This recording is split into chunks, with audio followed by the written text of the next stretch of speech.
Kita malu kepada ular. Ular itu tidak pernah dapat membawa makanan. Ya, kita benci ular, tapi ular tidak pernah benci kita. Ular sampai makan, dia tidak pikir, dia tidur, dia tawakal. Kita kalah dengan burung-burung. Burung itu punya tawakal, disebut tawakal yaumi. Inilah amalan Imam Abu Yazid. Abu Yazid berguru kepada burung, karena burung pun ada ruhnya. Apa kata Imam Abu Yazid? Suatu kali, saya sudah pernah cerita ini di banyak kajian. Sila nanti simak lagi video. Selepas salat subuh, imam masjid, hafiz Quran, ahli fiqih, ahli hadis, melihat pojok bagian kanan, sudut bagian kanan, ada Syekh Al-Imam Abu Yazid Al-Bustami masih berzikir. Orang-orang semua berangkat kerja, tapi Abu Yazid masih putar tasbih. Ya, kita punya silsilah, ya, tasbih kepada Imam Junaid. Ya, ada namanya musalsal bis subha. Ya. Abu Yazid masih zikir, putar tasbih, subhanallah, subhanallah, subhanallah. Datanglah nih tuanku imam, tuan guru imam nih. Apa kata dia?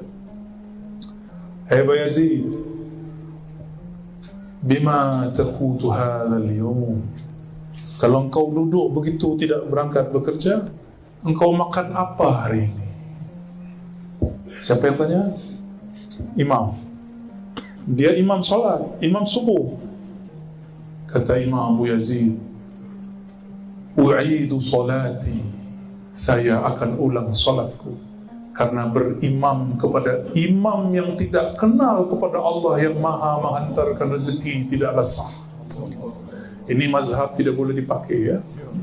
Ini cukuplah mazhab Abu Yazid. Di mazhab fikih taklah, ya. Tapi ini hanya boleh untuk orang-orang seperti beliau.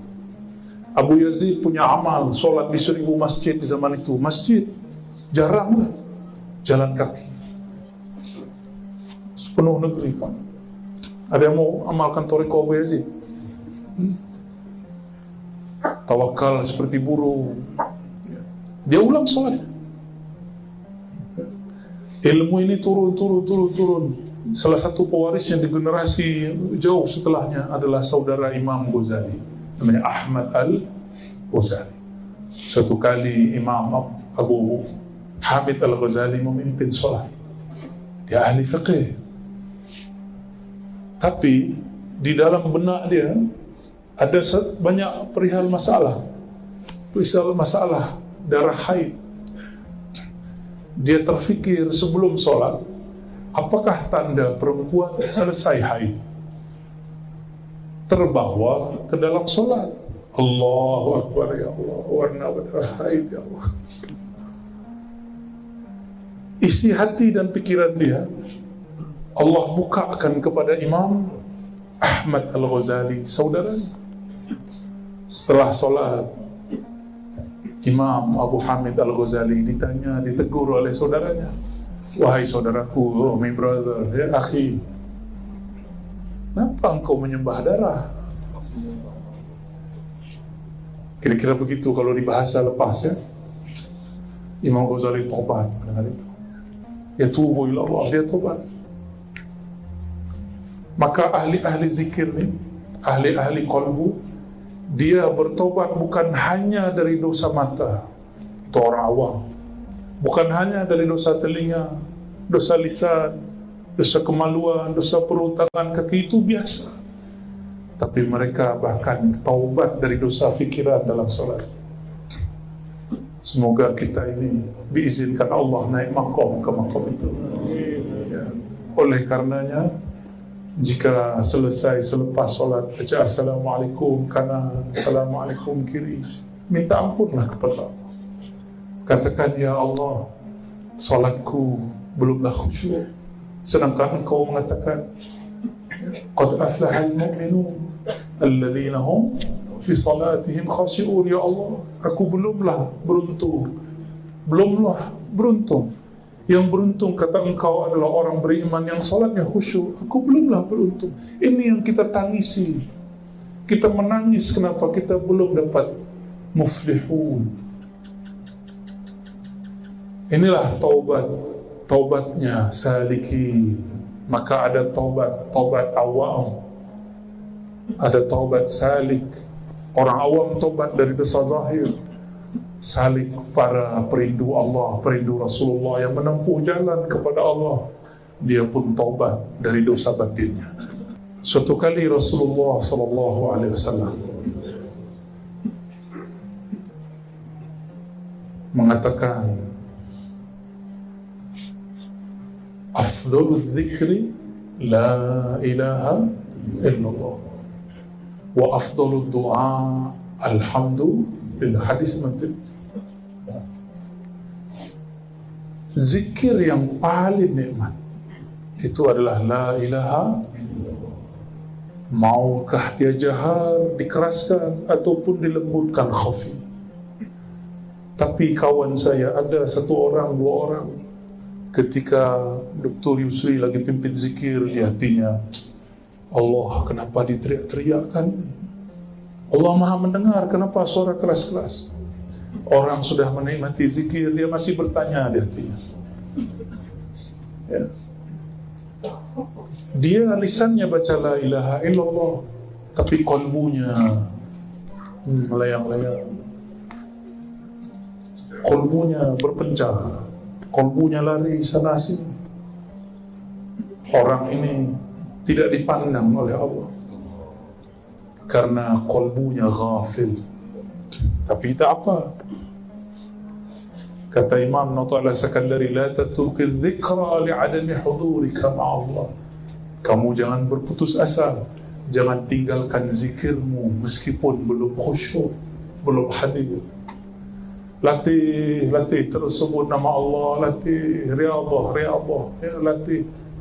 Suatu saat, di saat yang kita sudah lupa, tidak bernafsu, tidak berambisi jadi orang khusyuk, Allah kasih khusyuk supaya sang hamba sadar bahwa khusyuk bukanlah usaha dia, tapi khusyuk adalah hadiah mutlak dari Allah Subhanahu wa ta'ala. Dulu saya ingin sekali mimpi bertemu Rasulullah, maka saya setiap duha Jumat, qabla Jum'ah, saya duduk hadap sajadah, selawat banyak-banyak, tapi tak kunjung mimpi bertemu Rasulullah sallallahu alaihi wasallam. Di suatu masa lebih dari 10 tahun lalu lah, saya solawat. Tapi hari itu saya sudah tebar sajadah, hendak solat duha, saya merasa penat, capek, lelah. Akhirnya saya duduk, saya istighfar, tertidur di atas sajadah, belum solawat satu kali pun. Disitulah Allah bagi hadiah, berkunjung kepada rohani Rasulullah SAW. Adalah kalam-kalam asrar yang tak boleh saya bagi di sini, itu rahasia saja. Lalu saya bangun, sudah setengah 12, jam 12 Jumat. Tapi lama saya duduk menangis. Lama saya kemudian berfikir, ya Allah, ampun ya Allah, saya dulu mengira jika engkau banyak salawat ar-razi, engkau akan bertemu Rasulullah. Ternyata tidak. Justru sebaliknya, di saat saya lupa, lalai, tertidur, penat, Allah bagi hadiah. Dapatlah satu ibarat dalam kitab hikam, Allah bagi rahasia natijah itu, zauq itu, di waktu yang dia mau, bukan di waktu yang engkau mau. Karena dia tidak boleh dipaksa. Ya, kita bersyukur, maka salawat saja. Apabila sudah lupa dengan ambisi mau bertemu Rasulullah, jangan bernafsu bermimpi ketemu Rasulullah. Nanti kita akan dipertemukan dengan rohani Rasulullah SAW. Hijab kita dengan Rasulullah adalah nafsu. Tapi nafsu ini baik, disebut dengan hijabun nur, hijab cahaya. Ingin jadi wali. Ada juga kawan saya ingin jadi mursyid, lagi zikir, ya Allah jadi mursyid, ya Allah mursyid. Ya, ini guru-guru kita paham lah, itu ada murid-murid begitu ya. Saya pun dulu